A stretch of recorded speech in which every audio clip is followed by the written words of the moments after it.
What's good, guys? Cream Overlord / John Wilkin here. I just got top 8 at the Columbus, Ohio Regional with my Lightsworn Sky Striker Orcust deck profile. Firstly, I'd like to give a huge thanks to Coopstar Cards for having me on the channel. Apollo's super nice. And yeah, I think we get right into it. So firstly, one Armageddon Knight, one Grepher. So these cards are just they're combo starters. If you see this, you just don't want to brick. So you gotta play at least these. Armageddon Knight's just a one card full combo thing. Same with Grepher if you draw the dark. Grepher's also really cool because if you draw this with like Gizmac or Nightmare or whatever, you just like are able to play through hand. That's better. For the Orcust, 3 Harp. I also play 3 Nightmare, so a lot of people are cutting this card to 2, but especially in this build, since I don't play any hand traps, I play 3. Mainly, I want to be able to mill it off of my my mill cards. It's really cool, just being able to go charge, get rid of this, like they send this from the deck. What are these, like 6, and then just full combo and have a bunch of spells engraved. It just facilitates just so much, allows you to play through hand traps, because this deck just doesn't lose to imperm at all, unlike the regular Orcust or Striker Orcust. 2 Symbol. I still play 2 Symbol.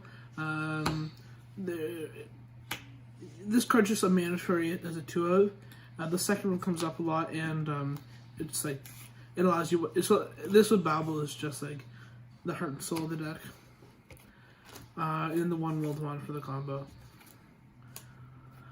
Gizmac, this is similar to like the harp and stuff. It's just, but like it isn't an Orcust, but it's still free summon and it's recurring, which is cool. And then for the last 3 monsters, I played my 3 Lightsworn targets. I played the Raiden, the Lila, and the Reiko. I think that you have to play the 3 targets. Like they're all their own uses. Lila came up the least, but it's mandatory. I just got lucky because I didn't play against matchups where this is kind of important. I only played against like one Floodgate deck. And this Reiko is really cool. For those of you who don't know what it does, when it's normal summoned, you just go normal, and if you have Lightsworn in your hand or graveyard, banish it for cost, and then it's untargeting banish. So if let's just say you go like if you have like recharge, pitch the Raiden, draw 2, and you have a Reiko, you go Reiko, banish the Raiden, and then you bait it. It baits out interruptions 100% of the time. Like they have to negate it. Like against like IP or like a roar or something. And if they don't, then you just win. So it's really cool in that respect. And Raiden's just like mill 4. That's it for the monsters. I don't think it's that many. What is that, like 8, 10, like 15 monsters, I think. No, I know math wrong, but whatever. 3 engage. This card is insane. Like, this card's been around for like way too long. I don't know how it's still a 3, but it is. It's like, it's crazy.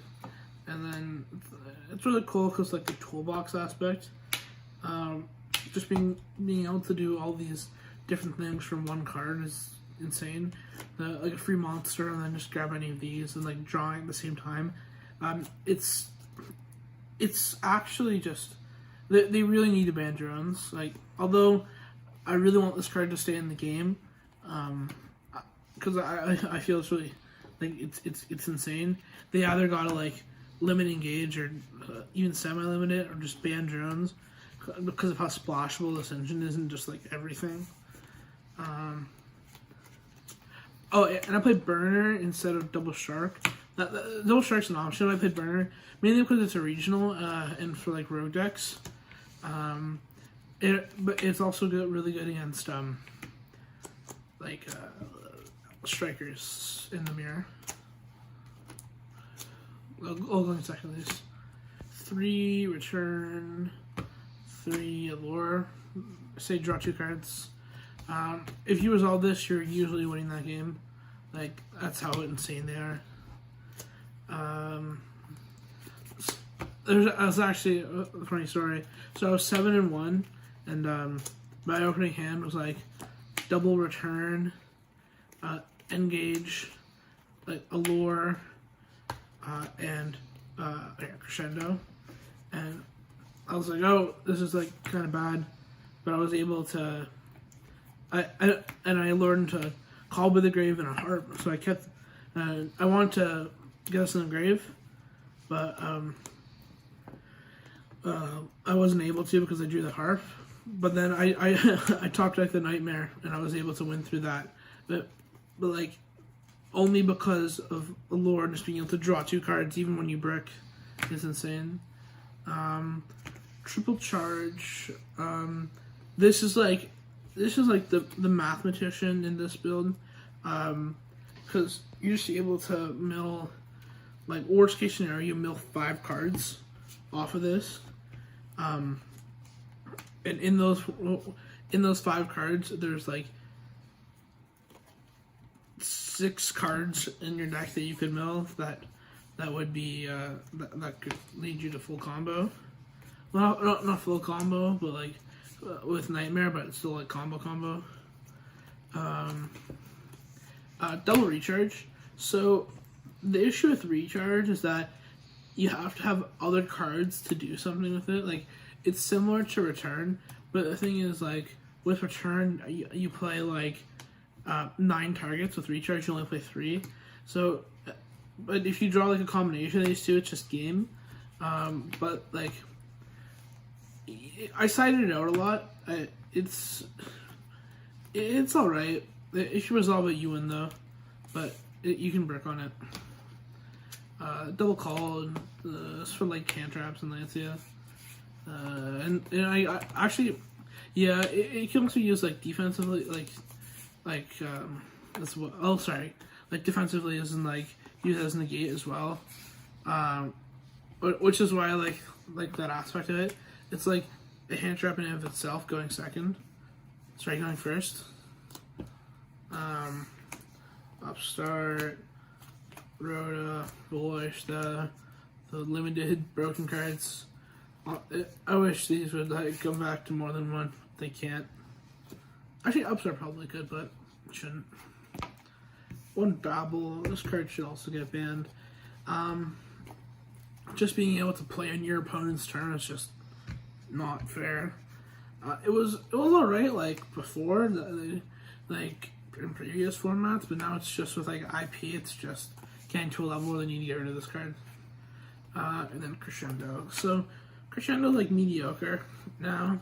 I don't really side it out a lot, because like, but it is an option like going second against like more combo based decks. It can break sometimes, that's an issue, but ending on like Crescendo with IP Babble is just game. There's no way that they can break that. Extra deck, 3 gal. Yeah, it's what makes this deck run one long. I saw this card a bunch just to get like resources back. I feel that like especially in grind games it's necessary, not even like to send, just to get 2 Orcust back into the deck. And then the double dang. 3 doesn't come up, 2 always comes up. Like this is just the perfect ratio. IP, look at the combo. I played Barricade Board.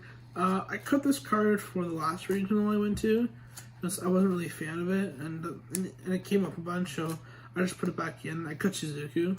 I only play the 1 figure right now.